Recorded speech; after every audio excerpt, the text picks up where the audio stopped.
The gathering storm. The stars trembled as the Valkorian Confederation fleet dropped out of hyperspace at the edge of Earth's solar system. Admiral Thyros stood on the bridge of his flagship, the Dominion's Edge, watching the small blue planet through the viewport. His silver scales caught the light from distant Sol as he flexed his 4 arms in anticipation. "Report," Thyros commanded, his voice echoing through the bridge with mechanical precision. His tactical officer, a young Valkorian named Zephyx, checked his readings. "Sir, we have 847 vessels in formation. The human system appears to have minimal defenses. I count only 12 orbital defense platforms and perhaps 30 small patrol vessels." Thyros made a sound that resembled laughter but carried no warmth. The Valkorian Confederation had swept across the galaxy for 3 centuries, bringing order to chaos and civilization to primitive worlds. Earth would be just another addition to their growing empire. "Their technology level?" Thyros asked. "Primitive fusion drives, basic plasma weapons, crude magnetic shielding. Sir, their most advanced vessel appears to be no larger than our escort frigates. This will be over within hours." On the human orbital station Aurora 7, Captain Marcus Chen watched the alien fleet through his command center's main screen. The sight of nearly 1,000 alien warships should have filled him with terror, but instead, he felt oddly calm. He had been waiting for this moment for 15 years. "Communications, send a message to Earth Command," Marcus said to his officer, Lieutenant Jane Torres. "Tell them the guests have arrived right on schedule." Torres looked confused. "On schedule, sir." Marcus smiled. "Just send the message, Lieutenant." Deep beneath the Rocky Mountains, Dr. Sarah Williams monitored the same alien fleet from her position in the Cheyenne Mountain complex. Around her, dozens of technicians worked at stations that most people on Earth didn't know existed. The complex had been expanded significantly over the past decades, though officially it was still just an old Cold War relic. "General Stone," Sarah called to the woman standing behind her. "They're taking the bait perfectly." General Patricia Stone, a woman in her 60s with steel-gray hair and eyes that had seen too many classified briefings, nodded. 60 years of preparation, Sarah. 60 years since the first refugee ship crash-landed in Nevada. The refugee ship had changed everything. The dying alien pilot had warned Earth about the Confederation's expansion patterns before succumbing to his injuries. That pilot, one of the last survivors of the Kelani race, had given humanity something precious: time to prepare and knowledge of what was coming. Back on the Dominion's Edge, Admiral Thyros received a transmission from the human orbital station. The message was simple and direct. "This is Captain Marcus Chen of the Terran Defense Force. You are trespassing in human space. State your intentions." Thyros activated his own communication system. "I am Admiral Thyros of the Valkorian Confederation. By the authority of the High Council, I claim this system for the Confederation. You have 24 hours to surrender unconditionally. Resistance will result in the complete sterilization of your world." The human captain's response came back almost immediately. "We need time to consider your offer. Our leaders must convene." "You have 24 hours, Thyros repeated, then cut the communication. Zephyx looked puzzled. "Sir, why give them time to prepare? We could take the system within hours." "Protocol, young officer. The High Council prefers that conquered species surrender willingly. It makes integration easier. Besides, what could these primitives possibly do in 24 hours? On Earth, President Elizabeth Harper sat in a secure briefing room with her top advisors. The room was located 500 feet underground, connected to a network of tunnels and facilities that had been under construction for decades. "How long until Project Guardian is fully operational?" she asked. General Stone checked her tablet. 18 hours, Madame President. The fusion reactors are coming online now. All weapon systems will be charged and ready within the time frame. And the fleet. Captain Rodriguez reports that all ships are in position. The cloaking fields are holding perfectly. The aliens have no idea what's waiting for them. Dr. Williams added, "The technology integration is complete. Kelani science combined with human engineering has exceeded all our projections. We're not just ready to defend ourselves, we're ready to win." As Earth prepared its hidden defenses, messages flew across the planet through quantum-encrypted channels. In space stations throughout the solar system, crews that had been pretending to be simple miners and researchers began activating systems that had been dormant for years. The asteroid belt, which the aliens assumed was empty except for primitive mining operations, began to hum with hidden energy. Admiral Thyros spent the waiting period studying intelligence reports about Earth. The planet seemed frustratingly typical of pre-space civilizations. They had achieved basic fusion power and rudimentary space travel, but their military technology was centuries behind Confederation standards. "Sir," Zephyx reported, "we're detecting increased communication traffic from the human world, but it's all using primitive radio frequencies. They appear to be in some kind of panic." "Expected," Thyros replied. "Fear often makes lesser species act irrationally. What about their space assets?" "Nothing significant. A few cargo haulers have changed course, probably trying to evacuate important personnel. Some of their orbital stations are powering down non-essential systems, likely to avoid appearing threatening." What Zephyx couldn't detect were the quantum burst transmissions connecting every human facility in the solar system, or the massive power signatures hidden behind sophisticated masking fields, or the fact that many of those cargo haulers were actually heavily armed vessels disguised to look primitive. On the lunar base Tranquility 7, Commander Ana Rodriguez overlooked the final preparations. The base, which appeared to be a simple research facility, was actually the command center for humanity's most advanced weapon systems.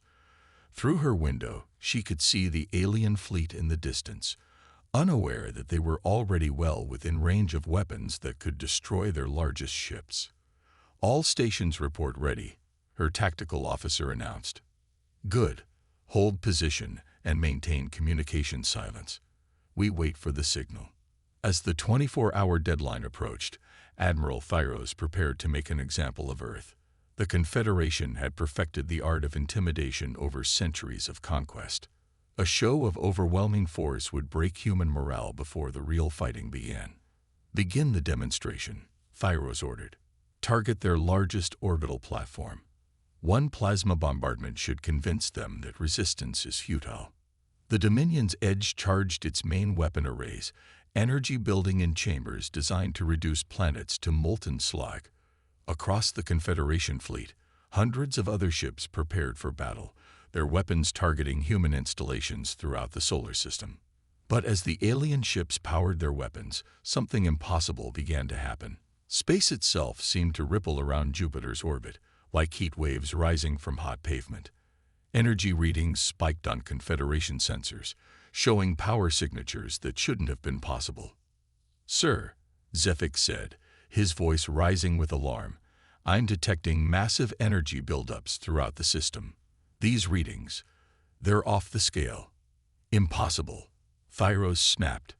"Check your sensors." "Sir, the readings are confirmed. There's something behind Jupiter, something enormous. It's powering up." On Earth, Dr. Williams smiled as she watched her screens. "Guardian Station is fully operational, General. All weapon systems online. Defensive fields at maximum. Cloaking field disengaging." General Stone nodded. "Signal all units. It's time to show our guests what humanity is really capable of." High above Jupiter's roiling clouds, something that had been hidden for decades began to reveal itself. The cloaking field that had concealed humanity's greatest achievement flickered and faded, revealing a structure so massive that it dwarfed anything in the alien fleet. Guardian Station was 12 kilometers long and 4 kilometers wide, its hull gleaming with alloys that didn't exist in any Confederation database. Along its surface, thousands of weapon ports began to open, revealing technology that represented the fusion of Kelani science and human innovation. Admiral Thyros stared at his screens in shock. The power readings from the human station were impossible. No civilization at Earth's technological level should have been able to build something like this. How? He whispered. His answer came in the form of a transmission that reached every ship in his fleet simultaneously. The image that appeared on their screens showed a human woman in a military uniform, standing on what was clearly the bridge of the massive station. "I am Admiral Catherine Morrison of the Terran Defense Force," the woman said calmly. "You are trespassing in human space. You have 10 minutes to withdraw your fleet beyond the heliopause, or we will consider your presence an act of war." The transmission ended, leaving Admiral Thyros staring at a blank screen. Around him, his bridge crew worked frantically to understand what they were facing. "Sir," Zephyx reported, his voice shaking, "that station's power output is greater than our entire fleet combined. And sir, it's not alone." Throughout the solar system, more shapes began to appear as cloaking fields deactivated. What the Confederation had thought was empty space was actually filled with human vessels, all hidden by technology that made them completely invisible to alien sensors. The trap was complete, and Admiral Thyros realized that the Valkorian Confederation had made a terrible mistake. Earth was not a primitive world to be easily conquered. It was a fortress that had been waiting 60 years for exactly this moment. The awakening giant. Admiral Thyros felt something he had not experienced in his 3 centuries of conquest: genuine fear. The massive human station hanging near Jupiter represented technology that exceeded everything in the Confederation's arsenal. But worse than the station itself were the implications of its existence. "Tactical analysis," he demanded, his voice tight with controlled panic. Zephyx worked frantically at his console. "Sir, the station's weapon systems are completely unknown. Energy signatures suggest they could penetrate our strongest shields. And sir, there are more ships appearing throughout the system." Indeed, as cloaking fields deactivated across the solar system, the true scope of human preparation became clear. What had appeared to be simple mining installations in the asteroid belt revealed themselves as heavily armed fortress stations. Cargo ships morphed into sleek warships as their disguise fields dropped. Even some of the asteroids themselves began to move, revealing hidden engines and weapon systems. On the bridge of Guardian Station, Admiral Catherine Morrison watched the alien fleet with calm satisfaction. She had spent 30 years preparing for this moment, ever since she was a young lieutenant working on the Kelani refugee debriefing project. "Fleet status report," she requested. Her tactical officer, Commander David Park, consulted his displays. "All vessels report ready, Admiral. Cloaking operations were successful. The aliens never detected our true numbers. How many ships do we have active? Including Guardian Station, we have 312 combat vessels ranging from destroyer class to the heavy battleships, plus 156 fortress stations throughout the system." Admiral Morrison nodded. By conventional measures, the aliens still outnumbered them nearly 3-1. But numbers weren't everything, especially when you had technology your enemy couldn't understand. The breakthrough had come 20 years ago, when human scientists successfully merged Kelani quantum field theory with human engineering ingenuity. The result was technology that didn't just match alien capabilities, it exceeded them. "Communications, open a channel to the alien flagship," Morrison ordered. Admiral Thyros' face appeared on the main screen, his silver scales dulled with stress. "What do you want, human?" "To talk," Morrison replied simply. "Your intelligence about Earth was 60 years out of date, Admiral. We've changed significantly since then." "Impossible. Our scouts monitored your world regularly." Morrison smiled. "Your scouts saw exactly what we wanted them to see. Tell me, Admiral, what do you know about the Kelani?" Thyros went very still. The Kelani were destroyed for their resistance to Confederation authority. "Not all of them. One ship escaped and reached Earth. The pilot died, but not before sharing something precious: knowledge of your expansion patterns and your technology." Back on Earth, Dr. Sarah Williams monitored the conversation while coordinating the activation of the planet's defensive grid. Hidden installations across the globe came online, their energy signatures carefully masked to appear like natural phenomena. "General," she called to Patricia Stone, "the orbital defense platforms are fully charged. If this goes badly, we can protect the population centers." Stone nodded grimly. "Let's hope Admiral Morrison can make them see reason." The conversation in space continued as Admiral Morrison explained humanity's preparations. "We had 60 years to prepare, Admiral. 60 years to study Kelani technology and improve upon it. 60 years to build defenses you couldn't detect." Admiral Thyros struggled to process what he was hearing. "You're claiming that your primitive world outbuilt the Confederation." "Not outbuilt. Outthought. We didn't try to match your fleet size. Instead, we focused on technology and tactics. Quality over quantity." To demonstrate her point, Morrison ordered a display of human capabilities. A single human destroyer, the Defiant, decloaked near the edge of the alien formation. The ship was barely 200 meters long, tiny compared to Confederation vessels. "That ship carries weapons that could destroy your flagship," Morrison said calmly. "Would you like a demonstration?" Commander Elena Vasquez, captain of the Defiant, waited for orders from Guardian Station. Her ship represented 15 years of advanced development, combining Kelani quantum physics with human tactical thinking. "Defiant, this is Guardian Actual," came Morrison's voice. "Fire one warning shot. Target the asteroid at bearing 27 Mark IV." Helena smiled. The asteroid in question was roughly the size of a Confederation dreadnought. "Acknowledged, Guardian. Charging quantum disruptor." The Defiant's main weapon charged with energy that bent space around it. When it fired, the beam didn't just destroy the asteroid. It caused the rock to collapse in on itself before exploding outward in a cascade of energy that lit up space for millions of kilometers. On the alien flagship, Zephyx nearly fell from his station. "Sir, that explosion released more energy than our largest antimatter warheads, from a ship smaller than our shuttles." Admiral Thyros stared at the expanding cloud of debris where the asteroid had been. "What kind of weapon was that?" "Quantum disruptor," Morrison explained. "It disrupts the fundamental forces holding matter together. We have larger versions on Guardian Station that could eliminate your entire fleet simultaneously." The demonstration had its intended effect. Throughout the Confederation fleet, ships began reporting to their admiral that their crews were requesting permission to withdraw. The technology gap was too great, the human advantage too overwhelming. But Morrison wasn't finished. "Admiral, I want to show you something else. Something that might interest you more than weapons." The main screen shifted to show the interior of Guardian Station. Instead of the cramped, purely military spaces typical of warships, the station contained vast gardens, research laboratories, living spaces that looked more like a city than a weapons platform. "Guardian Station isn't just a weapon, Admiral. It's a colony ship. We built it to explore the galaxy, to find new worlds, and make peaceful contact with other species." Morrison's image appeared again, and now her expression was thoughtful rather than threatening.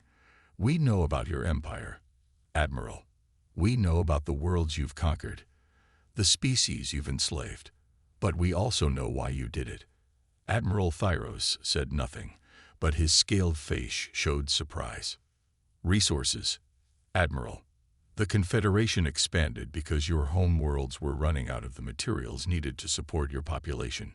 You conquered because you had to, not because you wanted to. This was intelligence that humans shouldn't have possessed. The resource crisis was classified at the highest levels of Confederation government." Morrison continued, "What if I told you that human technology could solve that problem? That we've developed methods of resource extraction and synthesis that could end your need for conquest?" The offer hung in space between the two fleets. On Guardian Station, Admiral Morrison waited while the alien commander processed what he'd heard. Dr. Williams, monitoring from Earth, held her breath. This moment had been planned for decades, but it all depended on whether the aliens were pragmatic enough to choose cooperation over conquest. Finally, Admiral Thyros spoke. "You would share this technology with your enemies." "You're not our enemies unless you choose to be," Morrison replied. "We're offering you a choice, Admiral. You can try to conquer us and lose most of your fleet in the process, or you can join us as allies and help us explore the galaxy together." Commander Park leaned close to Admiral Morrison's ear. "Admiral, I'm detecting movement in their fleet. Some ships are powering down weapons, others are maintaining combat stance." Morrison nodded. The Confederation fleet was dividing between those who wanted to fight and those who saw the wisdom in negotiation. Admiral Thyros made his decision. "I need to consult with the High Council." "Of course. But Admiral, while you're consulting, consider this. Your scouts have been watching Earth for 60 years. In that time, have you ever detected a single act of aggression from us toward other worlds? We've had interstellar capability for 40 years, but we've never used it to conquer anyone." It was true, and Thyros knew it. Human ships had been detected in other systems, but they had never attacked alien installations or claimed territory. "We explore, Admiral. We learn. We make friends. The galaxy is big enough for all of us to thrive without fighting over it." 3 hours later, Admiral Thyros received his orders from the High Council. The response surprised even him. Negotiate. The talks that followed lasted 18 hours and resulted in the Terran Confederation Accord, the first treaty between the Confederation and a species they hadn't conquered first. The agreement established Earth as an independent power and created a technology exchange program that would benefit both civilizations. But more importantly, it marked the beginning of a new era in galactic politics. Other species, inspired by humanity's successful resistance, began to demand similar treatment from the Confederation. The age of conquest was ending, replaced by an age of cooperation. On Guardian Station, Admiral Morrison stood in the observation deck watching the alien fleet prepare to depart. Many of the ships would return to Confederation space carrying human observers and advisors. Others would remain to establish the first joint human-alien research facilities. "Think it will work?" Commander Park asked. Morrison smiled, watching human and alien ships working together to establish communication relays. "David, 60 years ago, a dying alien gave us the greatest gift possible. Hope. Hope that we could prepare, hope that we could survive, and hope that we could find a better way than endless war." She paused, watching a human transport dock with a Confederation science vessel. "Now we're giving that same gift to the galaxy. I think it's going to work just fine." As Earth's hidden fleet returned to their concealed positions and Guardian Station engaged its cloaking field once more, the galaxy began to change. Humanity had revealed itself not as conquerors, but as protectors. The silent Guardians were silent no more, and their voice would reshape the stars themselves.